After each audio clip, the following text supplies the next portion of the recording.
Good evening and welcome to this special edition of 8 News Now following the NFL on CBS. I'm John Treach. The Raiders offensive line emerged from their protective cloud of COVID caution just in time to face the Buccaneers, the baddest defense in the NFL. The vast majority of preparation was done via Zoom this week. Nothing about protecting Derek Carr was going to be easy.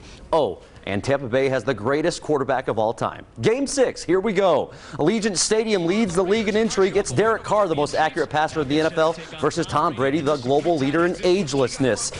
Tight end talent also on display. How about Gronk and Darren Waller? First drive featured a Nelson Aguilar highlight reel. Carr to the ex-Eagle 25-yard gain. And then Carr singes the seam to Aguilar. Touchdown, his third of the season. Aguilar is on fire. Buccaneers respond with brute force. Tom Brady plows in to tie the game. But the Raiders stay in rhythm in the first quarter. Derek Carr to Henry Ruggs, the rookie on the whip route. Ruggs makes it a track meet. He doesn't lose those. 30-yard gain. Daniel Carlson, he'll take it from here. 42 yards and perfect. And Derek Carr, well, he's going to see this and he's going to give it his approval. That's the political thumb. It's the season, 10-7. Buccaneers in the red zone.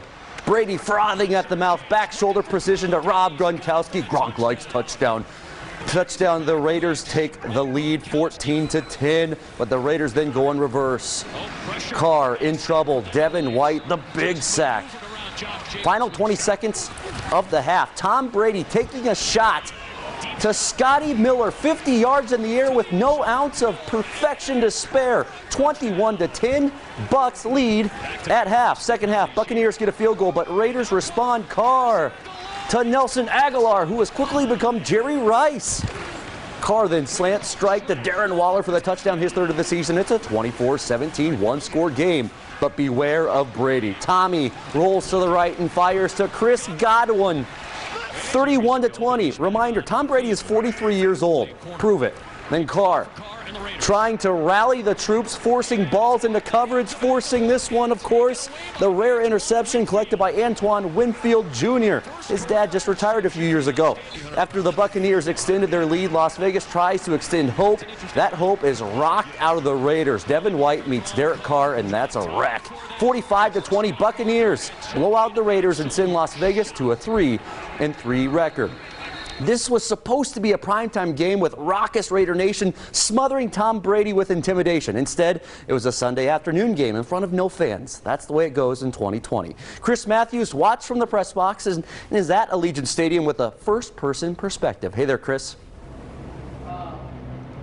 Hey, thank you very much, John. Yeah, I appreciate that, of course. What a disappointing. And, you look at that score. You mentioned it, 45-20. In that second half, in fact, in the fourth quarter, when the Raiders got to within 4 at 24-20, everybody's kind of talking about, hey, maybe they can make a game of this thing. But unlike 2 weeks ago where the Raiders beat Kansas City, they were kind of more of a finesse team. Boy, I'll tell you what, these Tampa Bay Buccaneers, they'll come out and just smack you in the face. They are a brute. And it kind of showed as the game wore on in that fourth as they march on to that big win. Now, I might also mention that Tom Brady picks up 4 touchdowns in this game, so he now becomes, passing Drew Brees, the all-time passing touchdown leader. No surprise there.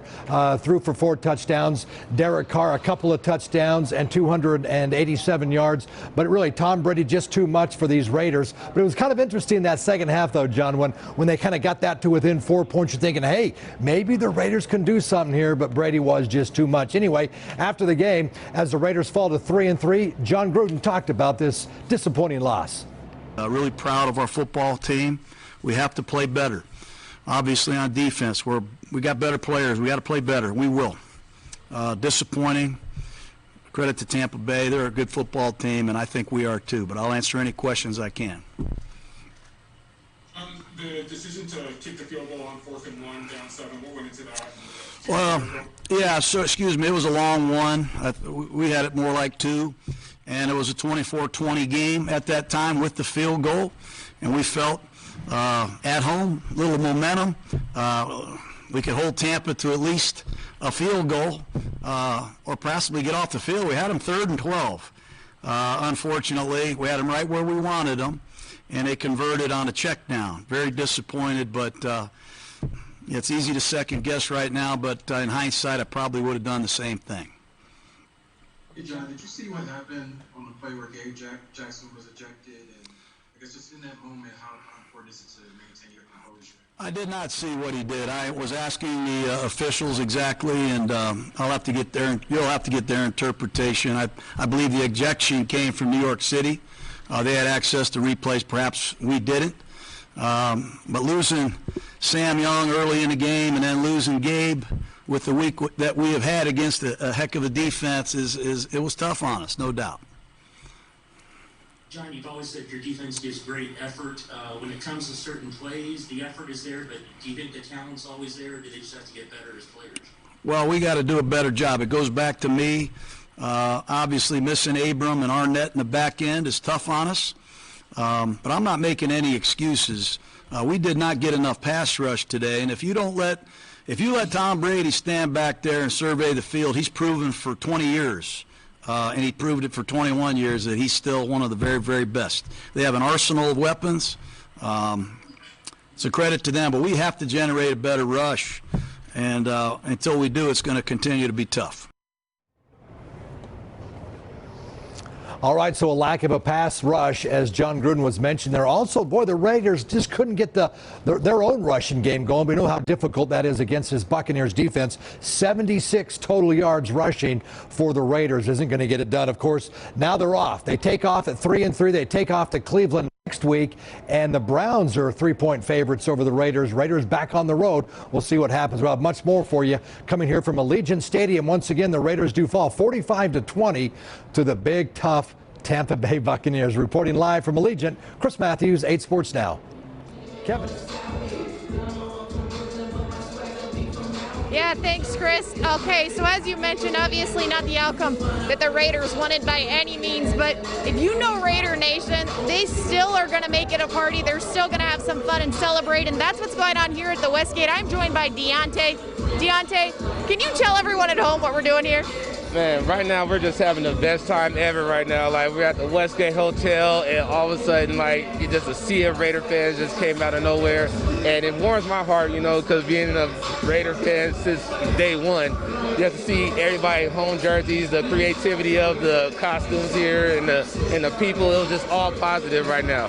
And at the Westgate is no other better place to have a Raider party, you know, because I think every Sunday now we're going to have silver and black watch parties over here. And I just really hope that this continues because it's just exciting every week. That's awesome. And we talk about Raider Nation. There's only one fan base, I think, in the entire world that would throw a party for a fan.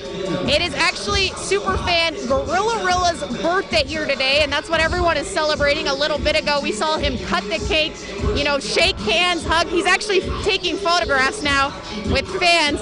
Deontay, tell me, is there any other fan base that would do this and throw a birthday party for a super fan? Man, last time I checked, I don't see any fan that's going to be like the Raider fans right now. Like, I mean, we're the most passionate, we're the most die-hard, and I'll challenge any fan to say that we're not, you know, because every year is our year. You know, every year we're going to the Super Bowl. Every year, that's our mentality.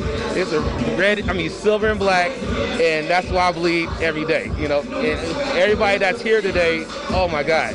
You should see how, you know, I thought that I was a fan, but they beat me to it. So. Awesome. Well, thank you so much, Deontay. As I mentioned, it's Gorillarilla's birthday coming up at 5. We will talk to the birthday Happy boy birthday, himself. Of course, for now, reporting live at the Westgate, Kevin Martin, 8 Sports Now. Where's the disco ball? That place looked amazing, right? Even in defeat, the Raider Nation goes all out.